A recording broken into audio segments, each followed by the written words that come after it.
So the brand new 5060 Ti GPUs have recently been released into the Australian market, which wraps up the Blackwell 50 series family for now. So ever since we've been able to get our hands on one, we've been desperate to chuck some of them into our GMR gaming PC range to see what sort of performance we could get from them. Most of the games on this list will have eligibility for DLSS 4 and frame generation, so we'll be testing all aspects with graphics maxed out with ray tracing switched on or off depending on which test. We'll be testing this card in the new GMR Phantom we'll have available on our website, along with other variations with the new 5060 and 5060 Ti cards. The specs for the specific setup is a Ryzen 7 7800X3D, a ASUS Prime B650MA motherboard, and 32GB of DDR5 RAM clocked at 6000 MHz. The results for the first test were definitely expected, with NVIDIA stating that they wanted to push this newer generation of GPU towards AI integration. So they ended up spending less time in developing this card to have raw graphical power. In saying that, DLSS 4 and frame generation are now available in over 100 games at the moment. So if you do decide to get any of the 50 series cards, you're pretty much in safe hands knowing that there's a wide variety of support out there. But anyway, back to the results. Black Myth Wukong gave out a respectable average FPS of 37, along with exceptional low average FPS scores as well. Some might find this just enough to be playable, but for others, it might be a different story.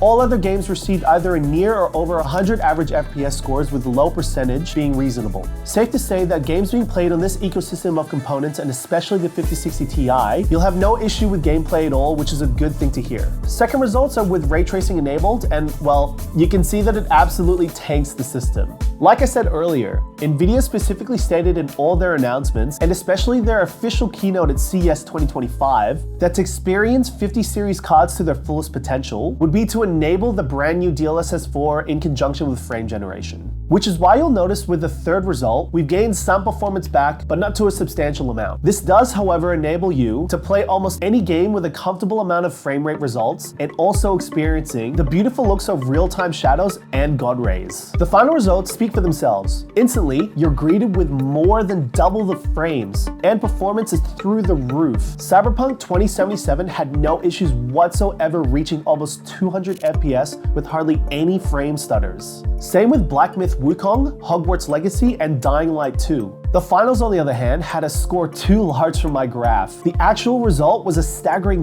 404 average FPS, which, playing on a monitor that can output 600 Hz, felt almost like a match made in heaven. As you can easily see, these cards really start to shine once you enable DLSS and frame gen. But be prepared that if you purchase one of these cards, you'll have to almost hunt down these settings to enable them to get the best possible output that these cards can offer. Bearing in mind as well, these tests were done with a full HD monitor, so when purchasing this card in relation to a Quad HD monitor, you'll still have very competitive results in relation to enabling DLSS and frame gen. I also have to mention that additionally to all gaming results, this card would also be insanely efficient in video editing. The other cards, such as the 5070 and 5090, have support for numerous mirrorless recording codecs / compressions for encoding and decoding, including 422 10-bit and 12-bit, and the 5060 and 5060 Ti iteration should hopefully be getting this update extremely soon. Regardless, these cards would still be insanely helpful in relation to CUDA acceleration. In the end, if you're going for a tough video editing station, but still being conscious about budget, the 50 series GPUs might be your answer.